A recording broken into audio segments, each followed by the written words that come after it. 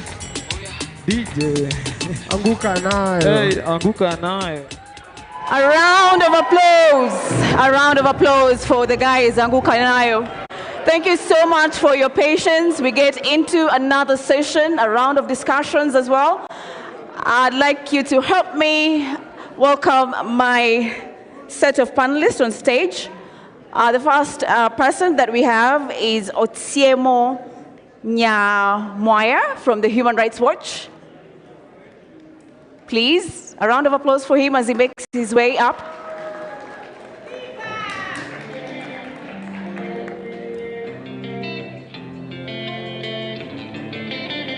Thank you so much. You can have a seat. And then we have Dr. Njoki Wamae. She is an assistant professor of politics and international studies from the USA Africa. Please, a round of applause for her.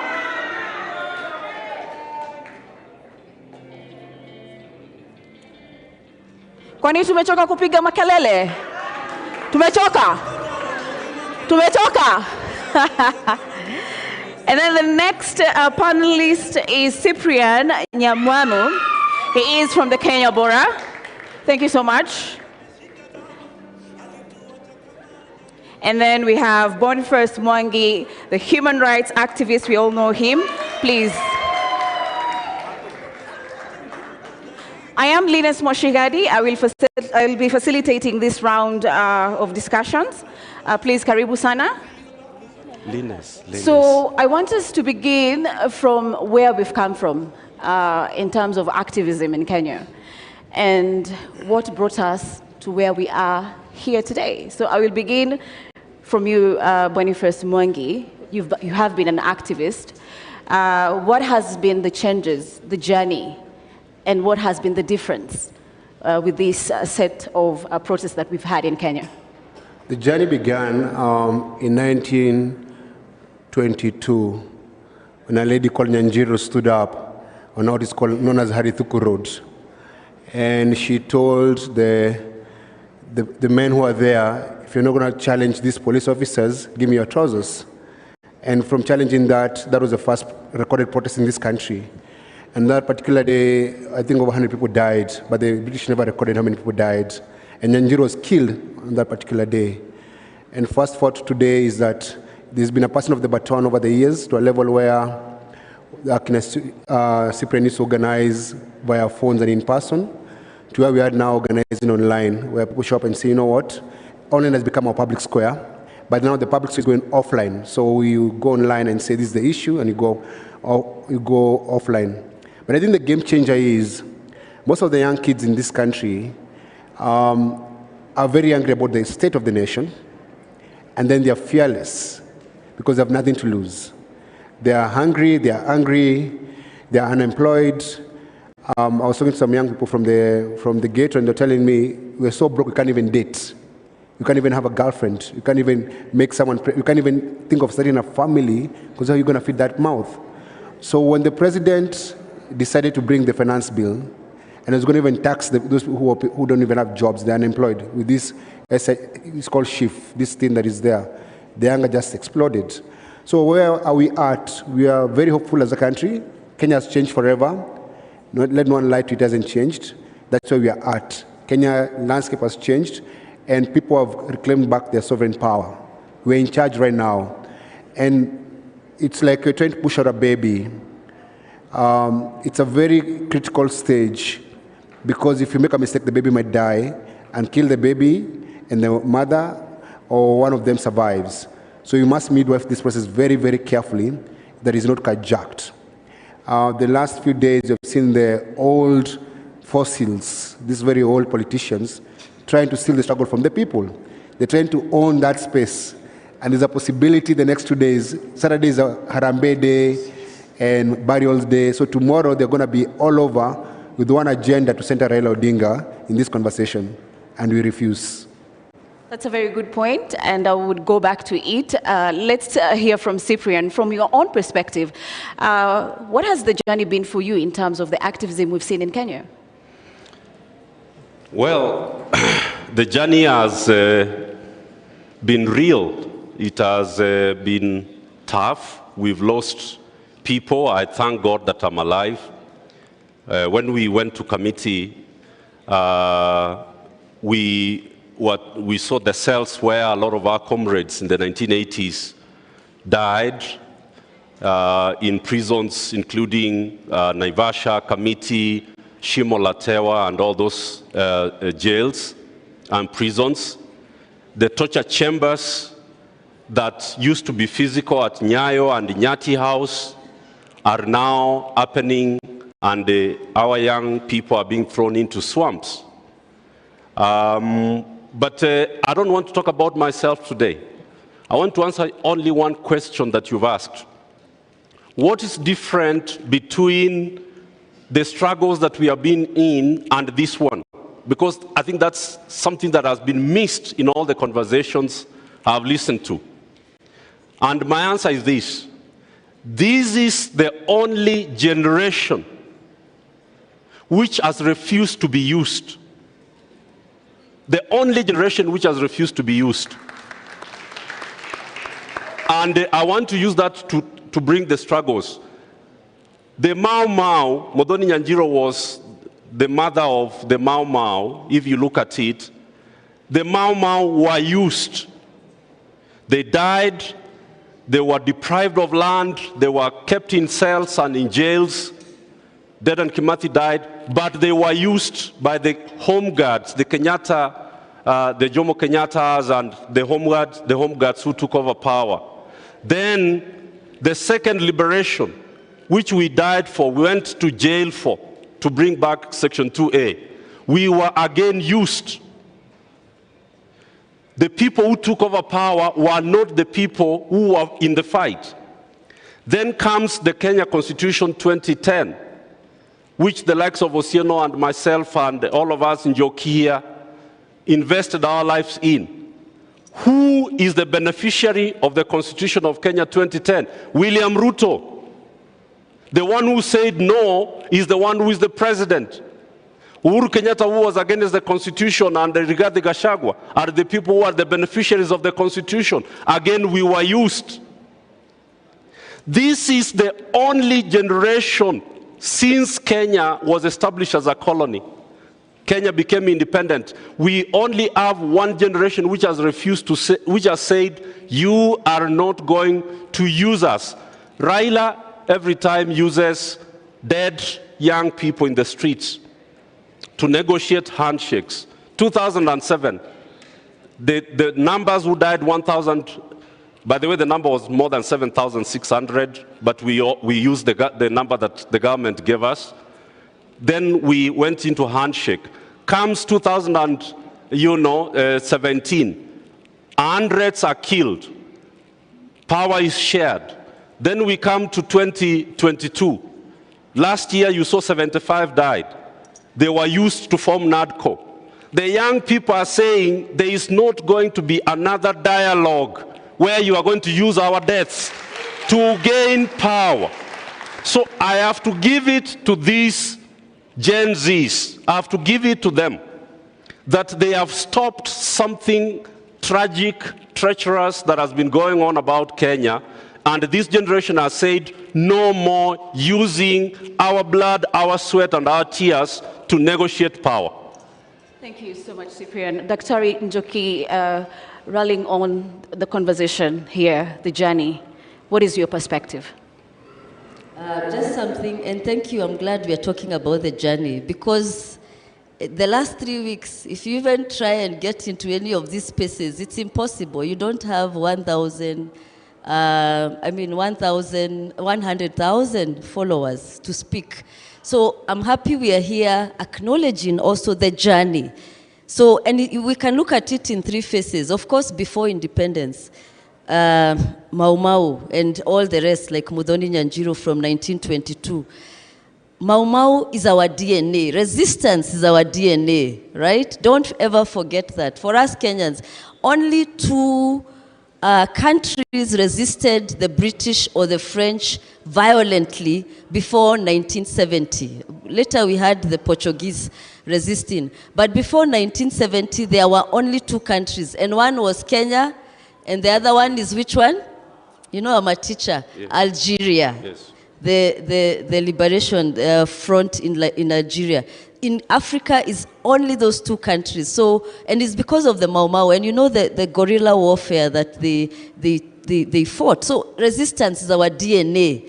And with that, of course, even post-independence, people resisted the fascist state that Kenyatta, because many times we are just looking at this RUTO. We are forgetting the mistake started from Jomo Kenyatta. Because he instituted a very fascist state, you know the many deaths that are still unresolved. And this politics of let's forget and move on is what got us where we are. A country where impunity is our DNA now. Right? And so we need to look at that past from Kenyatta, the mistakes he made, and especially in setting up the structures of Kenya. Look at Tanzania with all its problems. Tanzania is doing much, much better in terms of politics.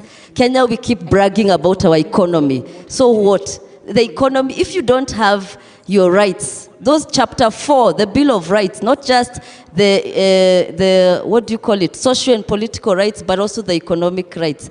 But the social and political rights are the foundation that offer you the space to demand for the others. And the social and political rights, which are enshrined in chapter 4, they should be protected. We already have them. And that's why we are saying, for me, I'm saying, let's not get excited with his changing ministers, because they'll still come back. We should be looking at chapter 4 and chapter 6.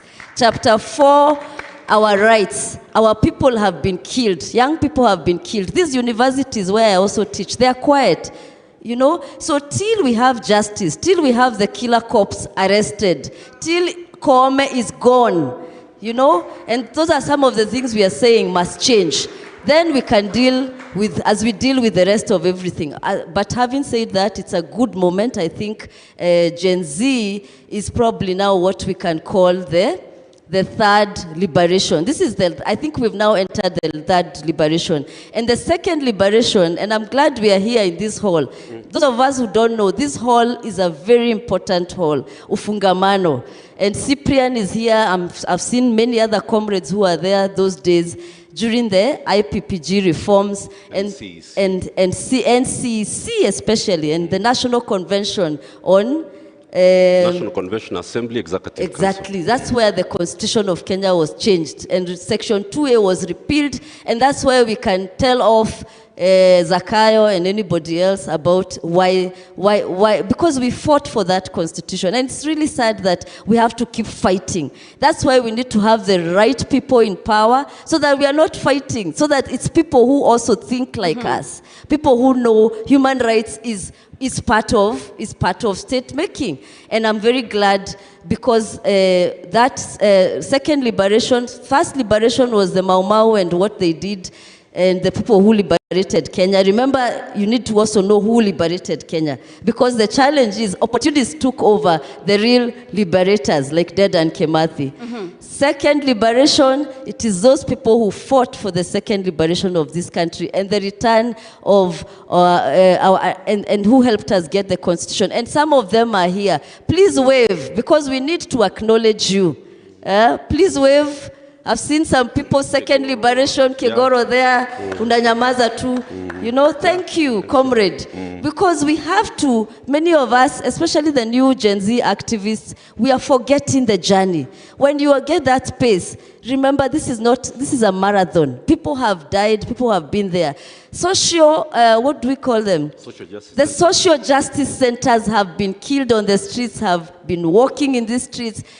Kina Mama Rahma, please, let's wave also. Let's acknowledge these people, you know, and all the social justice activists, Olal, Viva comrades. These are the people who have brought us to this moment. So let's not look at it as it's 3 weeks, oh, now we must always carry that journey. And when you're given to that opportunity, remember those people. Thank you. Thank you so much. So let's tweak the conversation a little bit, and let's talk about the journey when we look at police accountability and brutality. Of course, police have been there throughout the journey in terms of the first liberation, as Daktari talked about. But with the new Constitution 2010, there was different expectation in terms of how they would engage the protesters. So Otsiero, take us through how the journey has been, and how do we make police accountable? Thank you. My name, I'm called Otsieno Namwaya. I work with the Human Rights Watch, but I will also speak more broadly because I've been an activist since the 90s. First of all, I think last week or early this week, I had somebody say in Parliament, I think it was Danson Mugatana, that this is the third liberation. The second liberation there was in the 90s, and then there was the independence struggle. And I think it is broadly true, but I have a different thinking, because the second liberation in reality aborted. Picking up from what Daktari has said here, it aborted because if you look at some of the discussions we are having here, they were the same discussions, partly the same discussions we were having in the 90s. The issue of the portrait of William Ruto. I remember sometime, I think 1997, we were the Gen Zs then, we were called Generation X. We had in this same spot, Cyprian, correct me, but we were wondering, why do we have Moi's portrait everywhere? And that we need to stop that. That's part of imperialism. So having said that, that struggle, second liberation struggle picked up from independence struggle. which a lot of people believe that the independence struggle aborted and died with the death of Dedan Kimathi in 1957. If you look at movements such as FERA, which is February 18th Revolutionary Army, or stock movement, which was with people like Akina, Brigadier Odongo, Raphael Wangondo, and the rest, the reasoning even for naming it FERA was that we aborted the struggle in 1957. We need to pick it from where we aborted it. That was 1957. That's why it's called February 18th Revolutionary Army. Dedan Kimathi was killed on February 18th, 1957. So it is part of the long struggle. So picking it up from there, I was supposed to talk about police accountability. I don't want to go into details of repeating some of the things that some of the speakers who are here in the morning had already spoken about. I want to basically flesh out some of the worrying trends that we have noticed for the last maybe 7 years that we need to be really worrying about and calling out the authorities for what is happening. Let me talk about IPOA a bit. IPOA was basically created by the Constitution of Kenya 2010 and then operationalized by the 2011 law, IPOA Act of 2011. But it came effectively into operation in 2012 when they were constituted, and then they started setting up in 2013. By 2013, we had a lot of hopes. They had just 6 investigators. But they could try to reach everywhere. They would be in Kisumu, they would be in Nairobi, they would be where? They were just 6. Right now, IPOA has approximately 100 investigators. But what do? If you look at their case success rate from 2013 to now, how many cases have they successfully prosecuted? How many? I think about 12, if I'm not wrong. I think about 12 or 13 cases. How many cases have been filed with them? At some point, IPOA used to post these details on their website. They no longer do that. Why? Because if you look at the cases that have been filed with IPOA, by around 2018, 2019, there were around 7,000 cases of police brutality and police misuse of power and all that. How many could they investigate? There are about 100, maybe 1,000, up to 2022. How many have they successfully prosecuted? About 22. However, the details, those details don't tell you the problem with IPOA right now. IPOA was initially in the thinking of the 2010 Constitution and the second liberation, the issues we had, especially after the 2007 elections and the killings by police, was that we need a civilian institution where people can walk in and report police abuses, so that people don't have to go to a police station to report cases to be investigated by the same police officers who have committed the offenses. So it was created as a civilian institution. It was supposed to be friendly, welcoming, understanding, transparent. But what has happened today, if you look at IPOA, it has transformed itself. It has become more like a police institution. So it's no longer transparent. Those cases they used to post on their website showing how many have come and which ones are killings, which ones are torture, they no longer post that. Then the other is that they are no longer acting like they are civilian. They are more interested in parleying with the police and being called to State House than actually opening their doors for the civilians to report cases. And then the issue of their performance, I know people will celebrate. We have IPOA because 12 police officers have been prosecuted, they have been sent to jail. But there's nothing to celebrate. If you look at the number of killings we have had since IPOA came into place in 2013, they cherry pick cases. So if there's a police officer who has killed somebody in Kangware and there's pressure, the government is also worried or embarrassed, they go and investigate and prosecute that one. But killings such as what is going on today during protests, we have never had IPOA prosecute officers for killings during protests because those are state-sanctioned killings. So in 2017, there were over 100 cases we documented. I think there were more, but we documented 104. IPOA has focused on 2, Baby Pendo and Stephanie Mora.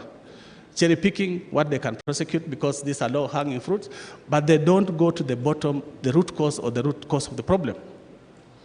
So out of 100 plus, they picked 2 and they never even successfully prosecuted. People are having to go and prosecute them on their own. Between 2014 and 2015, there were over 100 people who had disappeared in Nairobi, Northeastern, Coast Region. We presented these cases to IPOA. To this day, they have never prosecuted any. In 2020, during Corona, there were over 20 cases. I don't know how many have been prosecuted. Last year, there were over 70. They promised to take people to court. I think by October, they were saying they are going to court. Nobody has been prosecuted. This one is going to go the same way. So even if IPOA, in fact, their behavior this time has been more strange because before then, we used to communicate with them, we used to know what they are doing. Right now, they have shut their doors. They don't want to say what they are doing. We need to start calling out IPOA. That's one. The second one, I'd asked for more time, if you don't mind. If you could hold on, we could come back in terms of now what needs to be done to ensure the accountability. I'm trying to flesh out. So what needs to be done in the terms of IPOA is to begin to call for more accountability, more transparency for IPOA. Okay. If you allow me to just go through the points. Okay. So the other worrying trend is when it comes to accountability, especially where there are killings, like what we have now, police are refusing to do their bit. So the National Police Service Act of 2011 says that police, as 2012 I think, police are supposed to, once there's a killing, police are supposed to do preliminary investigations. The commander is supposed to share details of that investigation with IPOA, with the Inspector General. Then IPOA picks up from there to start investigation. That preliminary investigation never happens. So IPOA has to start struggling to understand which police officer shot, what happened, what were the circumstances of the shooting. That should have been in the preliminary report. And then the second thing is that when killings happen in a setting like what we have today, the demonstrations and the protests, what is supposed to guide IPOA in investigating those cases is what is called the operational order, which is basically says which police were deployed where and which orders were they given. And then the second one is what is called the Register of Movement of Arms and Ammunition, which basically gives you now, narrows down when somebody is killed to understand who had which ammunition, who had which gun, and who was where. So when the investigations come, like in Kisumu, a lot of the killings that happened in 2017, police refused to hand over the Register of Movement of Arms and Ammunition. Police refused to hand over the operational order. So it became impossible to understand who shot where, but they're covering themselves up. But they only do that because of lack of political will. What they're doing is political. It's a political order to kill. So what's the problem there? It is lack of police independence. And it takes us back to the struggle of the second struggle, which was to ensure we have an independent police authority. And then the other is the issue of the new trend that we have seen from 2017 is the role of the hospitals and mortuaries. So in the past, you would go to a hospital and a mortuary, and quickly you get the register and get to know who has been brought in, who was shot, who was killed. And then you get to know their names and you get to know their injuries. Today, what they are doing is that they have created 2 registers. And that's why I was cautioning our colleagues in Githurai, don't say you have only 2 or 3 killings, because you don't know the killings. Or we went to Kenyatta Hospital and we found 3 bodies. You need to do more to understand how many people have been killed. Right now I'm hearing people say 50 people have been killed. It's not 50. You don't know. Because what's happening in mortuaries is that they cleared 2 registers. So the front one is the normal one, where they put like 3 or 4 cases. So when you go to look for people who have been killed, they show you that one. But there's another police register, where they have all the other bodies. So after 25th, the invasion of Parliament, at City Mortuary they had 6 bodies. And we're wondering, but how can they be 6 when even at Parliament alone, we know that at least 8 were killed? And they refused, they just said 6. Later on, we came back and talked to the staff, and we realized there were other bodies being hidden elsewhere which were not in the register. And that is happening not just there. We saw it in Kisumu in 2017. They hide those bodies, and they make sure you never get to know what exactly happened. We also know that sometimes they don't take those bodies to the mortuaries. In Kisumu, we discovered bodies, I think bodies were discovered in Lake Victoria, around 26 bodies, 3 or 4 months later, after we had looked for bodies in JCRH, in Kisumu District Hospital, everywhere. There were no bodies, but they had been thrown elsewhere. Even this one, let us be very careful because we don't know where those bodies are. Okay. Thank you so much for that. Going back to Bonnie, you spoke about the opposition wanting to take this civic engagement that we've seen in Kenya for the last 4 weeks. What is your reaction? Do you feel they're bringing back the political rhetorics and reaping where it's not so? It's a betrayal of the people. So one of the constant factors in the last 20 years has been Raila Odinga. He shook hands with Moi, shook hands with Kibaki, shook hands with Uhuru. Now he's doing that with RUTO. But every time he does that, he betrays everyone who was involved in the movement. I covered post-election violence in 2007, and the victims were never compensated. I heard Cyprian say the number was like 7,000 people died, but the government claims about 1,200 people died. But there was no compensation and there was no justice. And the difference between that time and this movement is that one of the things that people are saying in the streets is that we must have accountability, and we must have justice, and we must have reparations. So we must compensate the people who have been killed by the police, and we must get the killer cops to be arrested. On Tuesday, we're going back to the streets to demand Kome to resign. But if you look at Raila Odinga, he has never demanded for those things. Every time he shakes hands and gets a deal, he doesn't talk about compensation for lives or justice for the victims. He moves on. He's a mercenary, actually. Basically, that's what Raila has become over the years. So yesterday I was in a space with his son, and I told him, go and tell your father not to betray his grandkids. Because basically, the guys in the streets are actually his grandkids. I can be Raila Odinga's son because I'm the same age with Raila Jr. But the people who are protesting and leading this protest are 18, 19-year-old, 20-year-old kids. And they're saying, we got this.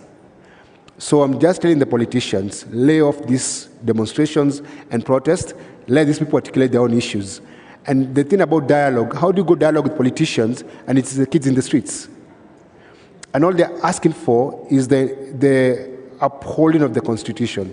There's no new ask by these young kids. They're not saying that start new laws. No, they're saying the existing laws work. Implement the Constitution fully. That's where the fight is at. So our ask for everyone who is here and people who can talk to Raila Odinga and online and offline is tell him not to make this movement a barrier issue this weekend. Because what politicians do over the weekend, they go to churches and burials and try to set the agenda of the week. And what they're trying to do, when they do that, they're deflecting young people and make them keep off. Because the reason why they're in the streets, they're saying they're tribeless, they're partyless, and they're leaderless. But the moment someone's trying to insert themselves as their leader, you just spoil everything. So I think it is in bad taste for someone who's not in the streets. In this particular, the last 3 weeks, and people have died coming and trying to speak on their behalf. Those kids know what they want, and they're saying very eloquently and loudly, let them speak for themselves. Mm-hmm. Cyprian, from your perspective, you've been at it for long. Perhaps how does the protesters keep the momentum as it is and to ensure they're not divided by the politicians? Because that can be a mechanism in which now they separate this. 3 things very quickly. The first thing is what Bonnie has spoken to. Be united around the issues, set the agenda, and what the Gen Zs have done is that they have published their agenda. That's the first thing you do if you want to remain united. That's very, very important, that the agenda is clear, you publish it, and you own it. They have even said that the leader is the issues. The issues are their leader. The second thing you do to keep a movement together is that you hold everybody accountable who is involved in the process and in the struggle. And the young people have managed to do things we were unable to do. I don't want to give you details, but let me tell you one story. In the year 2000, we were 1,500 of us here, and we only had 2 mobile phones, James Orengo and Munuve. And a priest, a reverend, I don't want to name him today, asked for Munuve's handset. He didn't know, don't name them. And he went out there to speak, but he did not know how to operate the mobile phone. But it was State House which was speaking to him. So when Munuve was given back his phone, he realized that it is State House which had been speaking to the convener of the meeting. That's why I didn't want to name him. And so you have to ensure that the infiltrators do not divide you. And that's why I'm really saying kudos to Gen Zs, because they have identified the infiltrators and they have ensured that they are flashing them out. That is extremely important. People should know, and what you've done, what they have done is really powerful, because they have even moved out of people's YouTube and whatever, so that they pay the price. Which some of these things, we didn't have these things in our days. Finally, which is what I want to really speak to, the Gen Zs do not know how to deal with it. You are never going to go to the streets and you are not infiltrated physically. So in NCEC, in our struggles in NCEC, we established the self-defense teams, the self-defense forces around active nonviolence as the principle.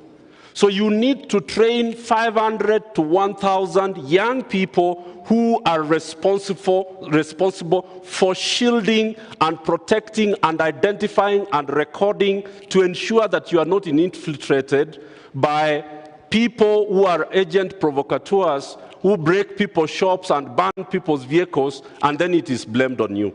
Thank you so much, Cyprian. Before I come to you, Dr. Njoki, I'm told we have Professor Kivutha Kibwana, former governor from Makwiny. Yes, correct. So if we could have him, please. Professor, the floor is yours.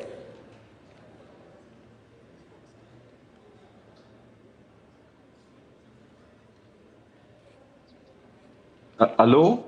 Thank you so much, Prof. Please carry on. Okay. First of all, I really want to, put my hat off for these young people, the Gen Zs, who have done something one can equal to the Mau Mau of the 50s, not even the NCA, NCC struggle of the 90s, and this is huge. And following mambo wanafanya kidogo kama mtafiti, I can see that they have realized that hii system ya ukoloni na ukoloni mamboleo mpaka ichenjiwe kutoka kwa roots. And I think that's the biggest thing that I have, seen from the struggles and from their work. Ndio tuwe na system mpya, which is an identical twin to the 2010 constitution. Na jinsi ilisemekana hapo awali, nafikiri ni Houghton, somebody said this, ni kazi ngumu na ni marathon, so that people don't think it's a quick fix. Na ndio nimesikia mkisema kwamba system ichenjiwe, personnel kabisa pia iwe ni personnel mpya na values mpya na norms mpya, alafu eternal accountability. Kila wakati muwe mnafuata. Na ndipo ninaweza kuuliza Law Society na wale wahusika wengine pamoja na Gen Zs wenyewe, ikiwa katiba inaweza kutranslatiwa hata even in those brief ways, kila lugha ya Kenya ndio najua kuna moja imetranslate kwa Kiswahili, ndio iwe kwamba people now will learn the constitution, and you Gen Zs, please get into the wards, get into the rural areas, make sure that up to the ward and all those WhatsApps which are there in the rural areas, make sure that the message that you have gets there. And of course, this concretization of your demands, so that nobody, will be able to say, we don't know what they want, because no public decision without Gen Zs. So that those who are calling for dialogue, whatever it is, to be known that there should be no public decision without Gen Zs.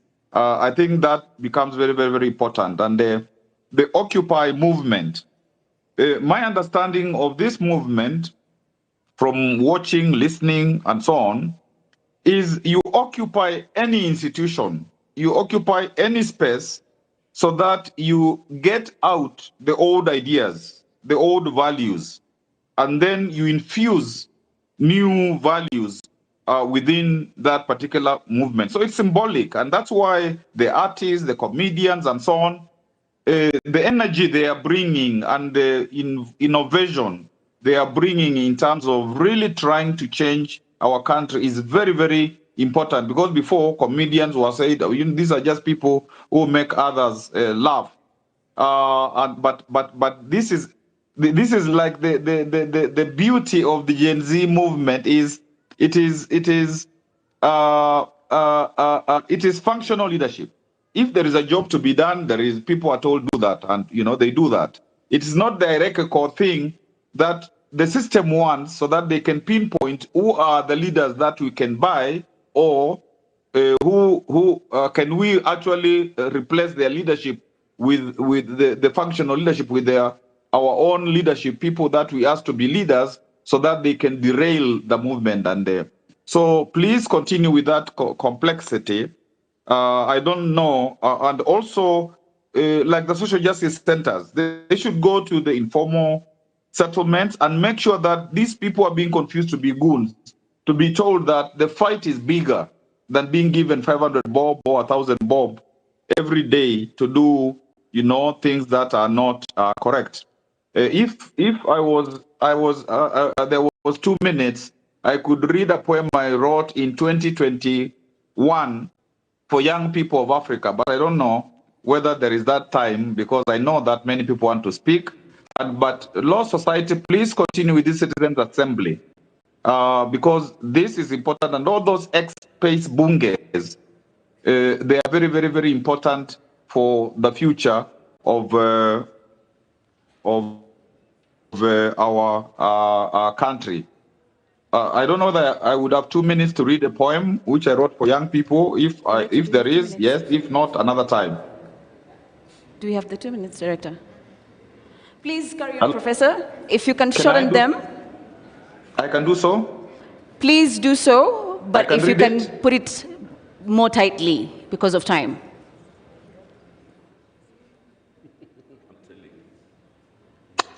Prof, can you hear me? Okay, then let me read it. Yeah, I can hear you. What? Yes. Hello? Please repeat, Prof. I couldn't hear you. I was asking if I have 2 minutes to read a poem which I wrote in 2021 for the youth of Africa, Youth Seed. Please go ahead.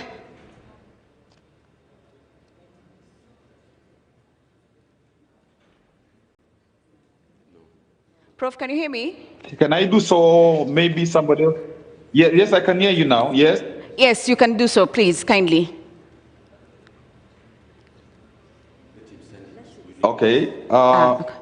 Youth Seed for the youth of Africa. If Africa is eclipsed by a dark continent, the sun to beam humankind's oasis of civilization is a swarming rays of youth. Some say Africa's youth is unschooled, restless, boisterous, uncouth, high voltage. However, young people are the eternal reservoir for nourishing Africa's modernity.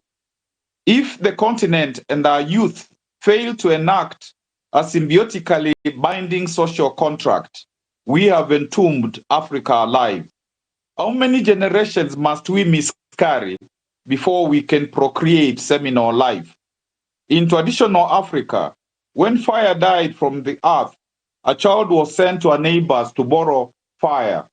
Mother Africa, you must dispatch your youth corps to retrieve fire from society's ashes so as to illuminate and warm Azania.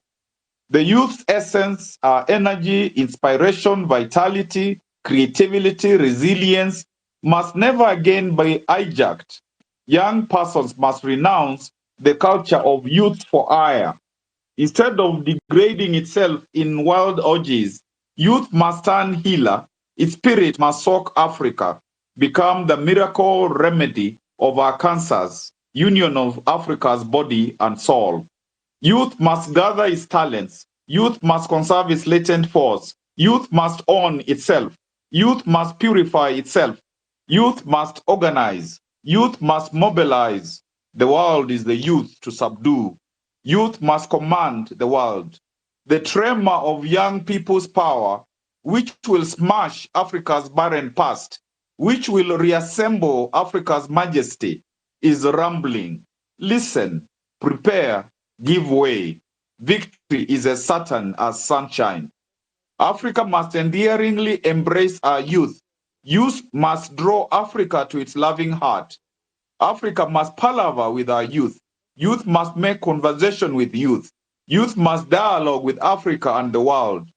Africa must befriend our youth. Youth must reinvent love. Youth must proclaim we must live love.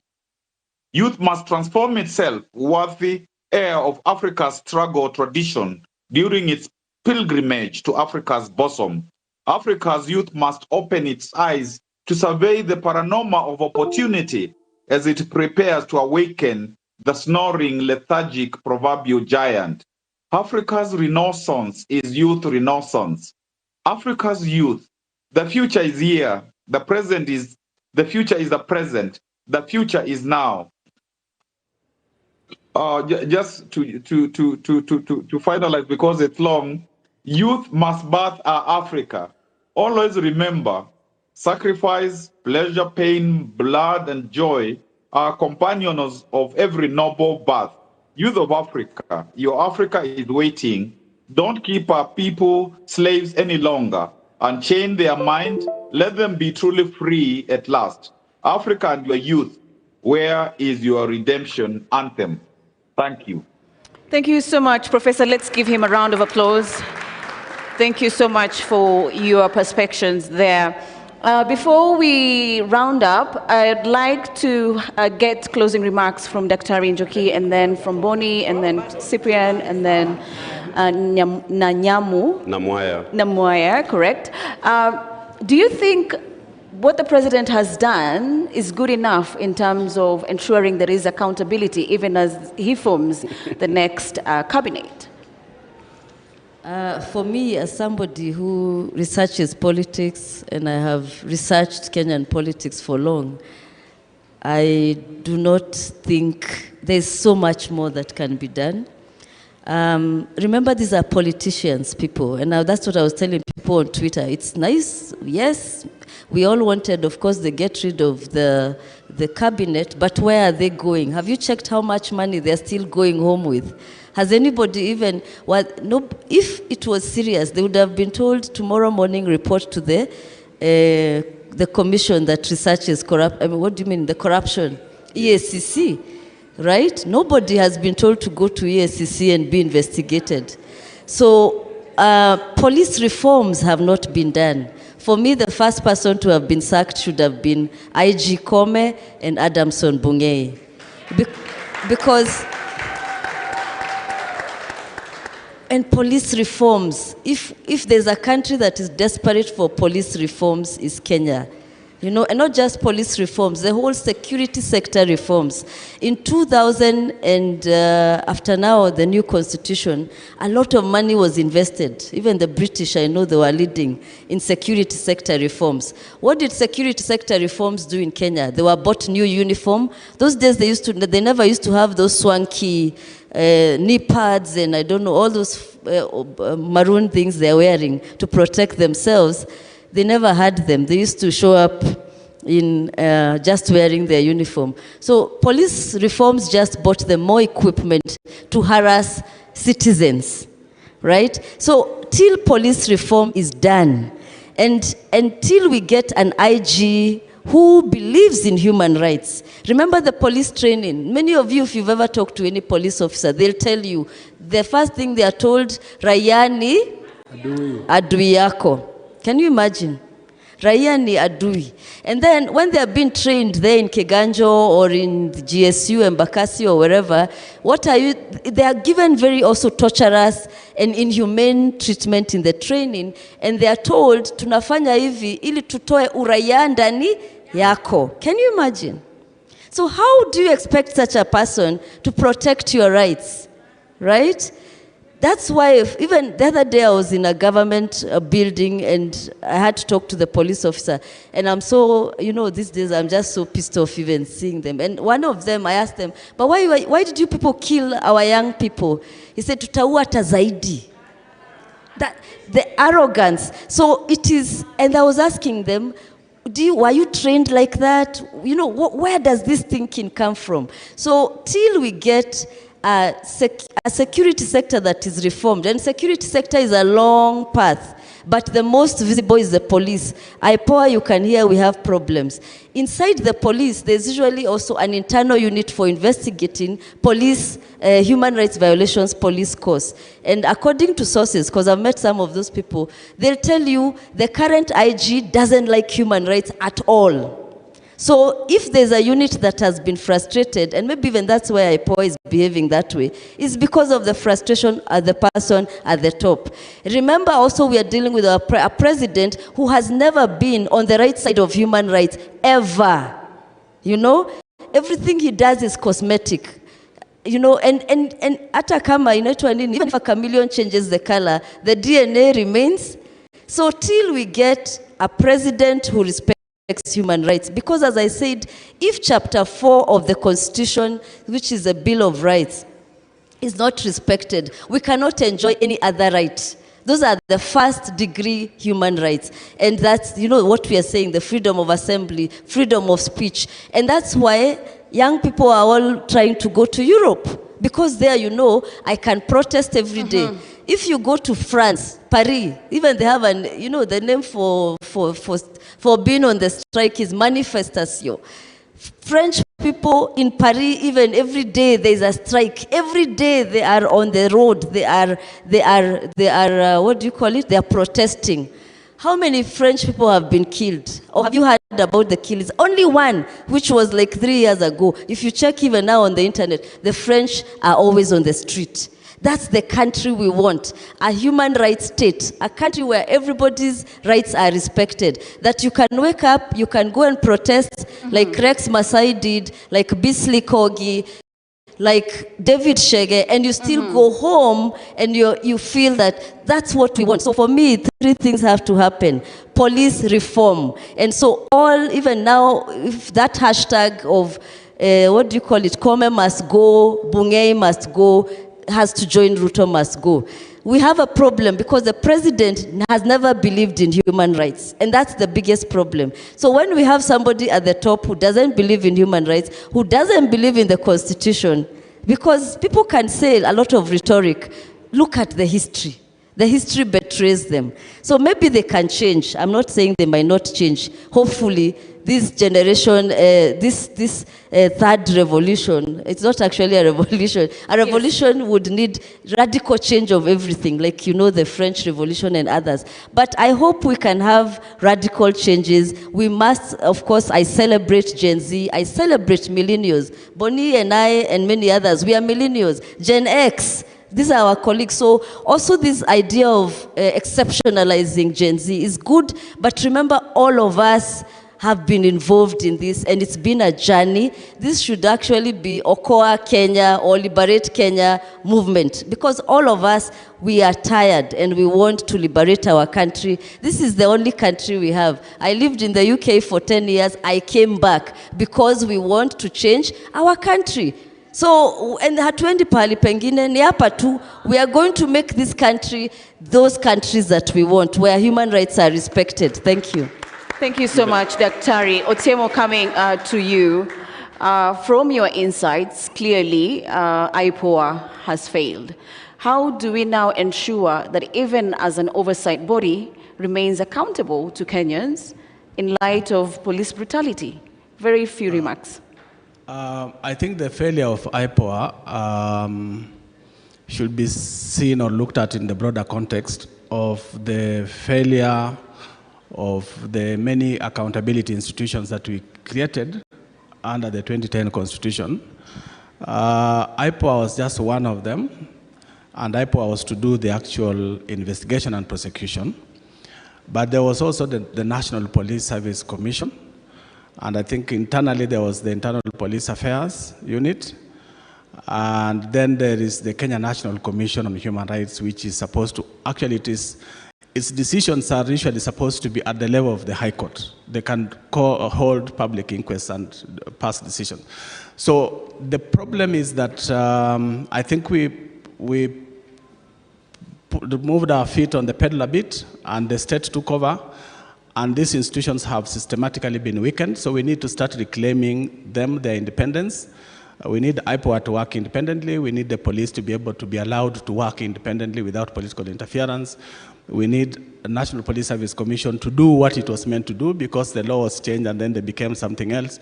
And we need all these institutions to be brought back to what they were initially supposed to be. Otherwise, without institutions working, look at Parliament, what's happening. It's just part of a deliberate attempt to weaken the institutions and recreate an imperial state that people fought against in the 90s, in the 80s, in the 70s. Thank you. Thank you so much. Bonnie, as we wind up, what are your closing remarks? And possibly when we look at governance, of course, the many arms of government that are there and other institutions. From the role of judiciary, we've not had them coming out and even commenting in terms of what has been happening. As you close, what would you want maybe the judiciary to be very keen on, especially given the police brutality and what we've been seeing? Wow. I don't think there's a police officer in jail for killing a peaceful protester. They rarely do that. I think one of the things that we blame the judiciary on is that they are independent, but they do not have the courage to jail big perpetrators. We look at Governor Obado and the case about Sharon that happened about 6-7 years ago. And a murder happened, but the man is still walking scot-free. And that same man has another case in court about corruption. So the man is actually a repeat offender. He shouldn't even have bail. So you realize that sometimes the judiciary says you're innocent until proven guilty, right? But in this country, you're guilty until proven rich, because rich people do not get the same laws that apply to poor people. My closing remarks is actually that if we could get people to do their work that they're paid to do, Kenya would be very, very far. Whether it's Koome in her role as a Chief Justice, and the magistrate under her, the people in the police service, the people who work for the executive. The problem we have is that this country is run by one person, that's the president, and he calls the shots. So you find that a body like Parliament is not independent. It's a rubber stamp for the executive. That's why when they passed the bill, they took it to State House to go, you pass your finance bill, it's here. And we need to teach those people who do that a lesson. The beauty of the past 3 weeks is because now we've taken back the power, we're going to set the rules and the tone on how they behave. So right now we're in control, so you can be able to say, these are expectations.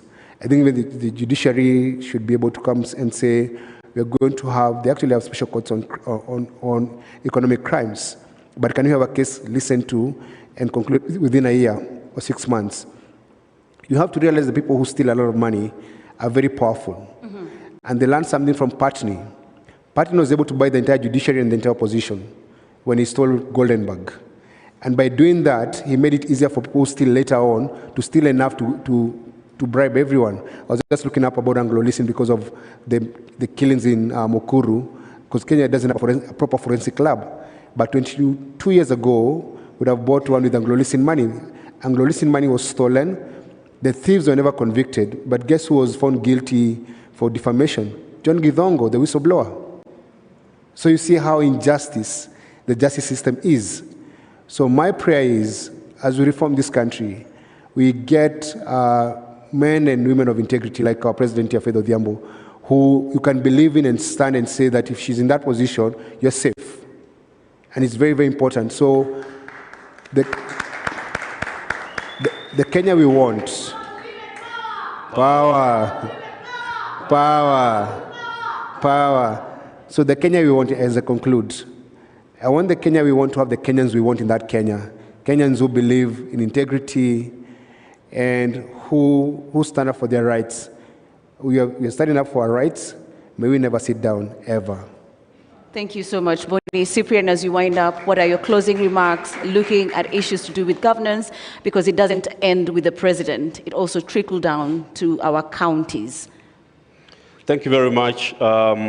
I want to say that there are 4 things that the Gen Z Occupy movement wants changed in Kenya. They are saying that Kenya has lost trust in institutions, transparency has collapsed, and accountability.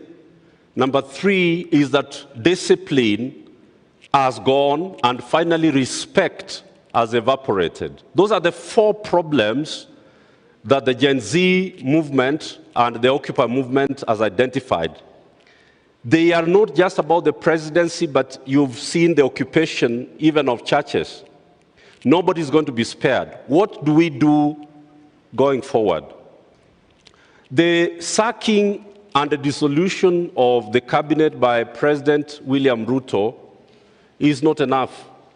It is one of the 6 things that must be done. And just allow me to say what the 6 things are that RUTO must do before we can go back to the budget and the finance bill.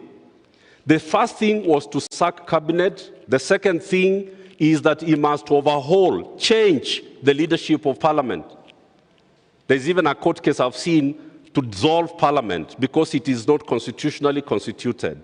Number 3 is that we, and I hope Faith can hear me on this, Faith, we must establish a judicial commission of inquiry that tells us what happened during the peaceful protests.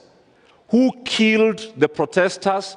Who burned police vehicles? Who torched the county government offices from Embu to Nairobi to Kikuyu, assemblies all over the country? A judicial commission of inquiry is a must. Number 4 is that all the security chiefs, Kome, Bungei, but we are not talking about the Director General of DCI. That is the man who's killing our people. That's the man who is abducting our people, Amin. Why are people not talking about Amin? You were at Amin's office, he told you that he is not the one abducting, but he does not know who's abducting.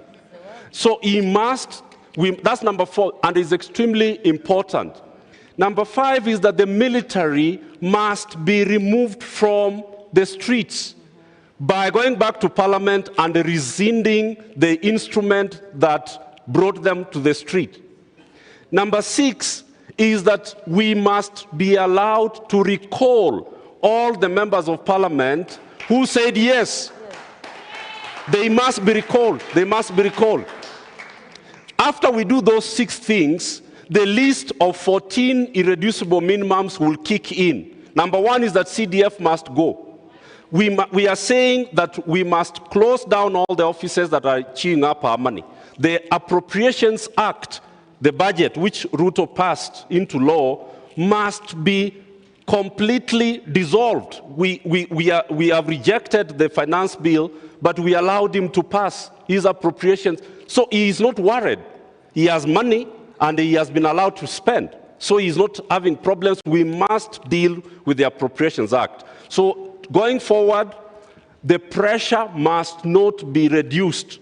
The pressure must be increased until everything is achieved that is on the list of the things that RUTO must do. Thank you so much. Thank you so much, my panelists. Unfortunately, we've run out of time. There is another set of panel. And Minocha has kept saying women. So many women, during the first week of the riots, you saw how many women came out, and young women, and it's sad that they've gone behind so in many revolutions or springs, after a revolution, women are put behind and then men lead. So we must not allow that. There's some discussion I'm seeing on Twitter, let's get rid of women reps. We have a quality problem for men and for women. It's not unique to women, right? We have a serious quality problem. Of course, if most of the KK members of parliament, it was business partners, people who invested in KK, even I'm sure some of the Azimio, but KK is where we have really problematic members of parliament. So it is not, it's a quality problem for men and women. And please stop singling women out as they were not, we just have a bad parliament. And it is now for us, many of us, don't forget, run for politics. Yes. Politics, if it's 2027 or it's after we recall them, don't just sit there.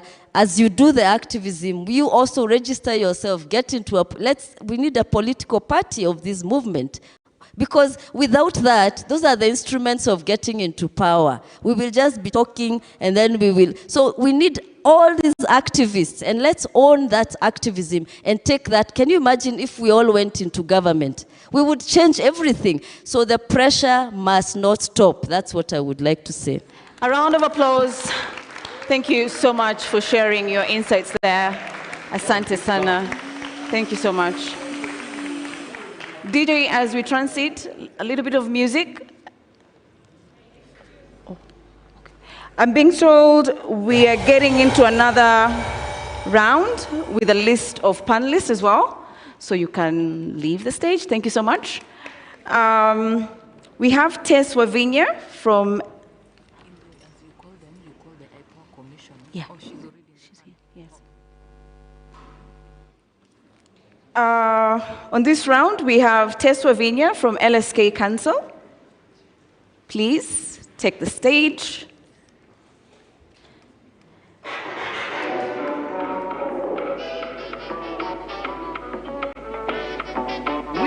Have a youth fund that, if not properly handled, can be a time bomb that can blow this country to pieces. Is Tess in the house?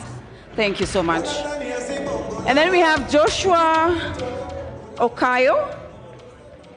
He is one of the victims that were abducted, and he is a student leader from Kenya School of Law. Please take a seat. To make the conversations more interesting, we have Commissioner Fatima Mohammed from IPOR. Thank you, ma'am. Please. And lastly, we have Diana Gishengo from Okwa Uchumi. Kindly, if we could have you on stage. So on this session, we're just going to look at what next for the victims. What are some of the legal instruments there is for them to institute so that they can be able to get reparations for some of the atrocities that were meted on them. So thank you so much. Do we have Diana? Diana, please. If we may have you. Thank you so much. So we'll begin from Joshua. just from a victim perspective, having gone through the ordeal, what do you think will justify some of the atrocities that were meted against you? Thank you. Nothing will justify the atrocities meted against me. And all those other people, the young people who were abducted, some of whom have since been found alive, but others who have been sadly found dead. Nothing justifies such actions. So yeah, nothing. Okay. What are your first actions that you would like to get out of the way if you had that opportunity to institute legal actions? Mm-hmm. Really, I know I have the opportunity to institute legal actions. Mm-hmm. And I want to thank the Law Society of Kenya, LSK, and the leadership of Faith, President. You know, so many advocates have come forward to help, to support, and they are passionately seeking justice for myself and all those others who've gone through what I went through, maybe worse. And yeah, number one is we need to institute legal charges against individuals who are controlling the police force, those who are controlling the NIS, the DCI, Director General. I had Mr. Nyamwamu talking about the same.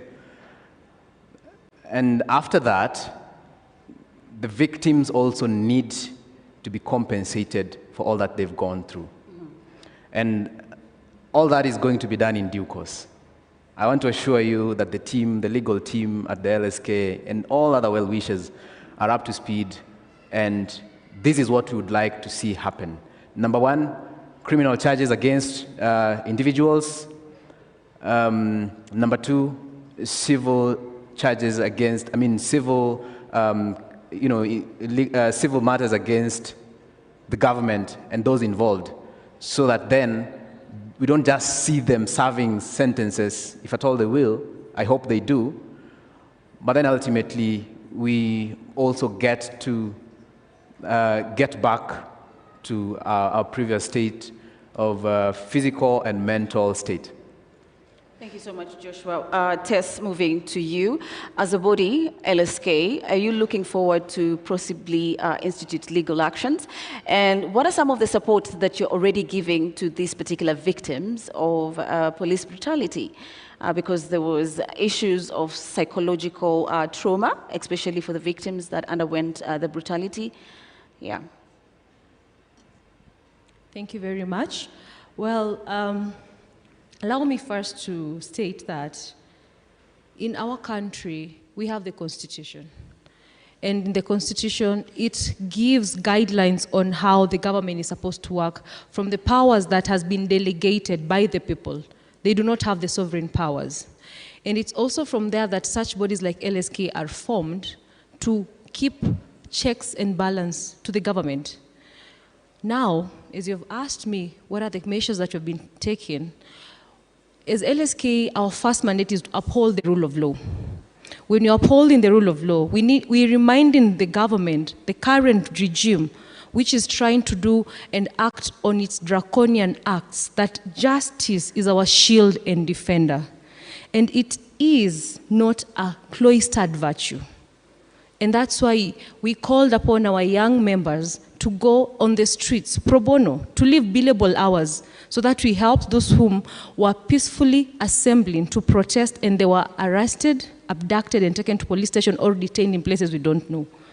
We do not have the much capacity to take them to psychological places, but we've been able to partner with other people, with NGOs, with human rights organizations, with psychiatrical facilities, so that we be able to enable them to get such help.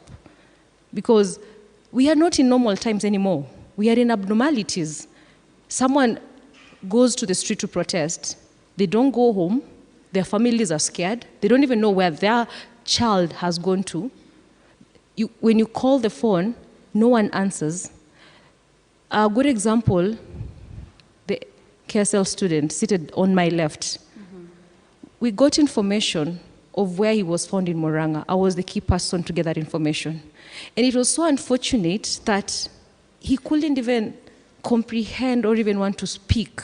So it's only God who knows what he went through. And this government does not even care about that. So the measures that you're taking as LSK is you're reminding the government to uphold the rule of law, because justice is not negotiable. Stop abducting people. Why are you hiding them? If you're doing the right thing, you will not be abducting us. You will not be hiding us. You will not be detaining us. You will not be killing us like Denzel. So we are calling upon all wishers, especially these organizations that has such facilities. We've been able to partner with several that are helping them to go through that trauma process so that they may try to get rid out of it. But as we all know, trauma does not end. Something can trigger it at any moment. But our president does not care. He thinks he runs Kenya, and Kenya is not his. We need to remind him, as a Kenyan, he needs to ask himself, what are you doing for your country? And not what the country will do for you. And he's destroying our country. Thank you. Thank you so much, Tess, for that. Commissioner Fatima Mohammed, thank you so much for joining this panel. Previously, from our discussions, one of the panelists actually pointed out that IPOA is failing on its job to do its mandate, that is to oversight. From your perspective, in light to the process that has happened, what is IPOA doing?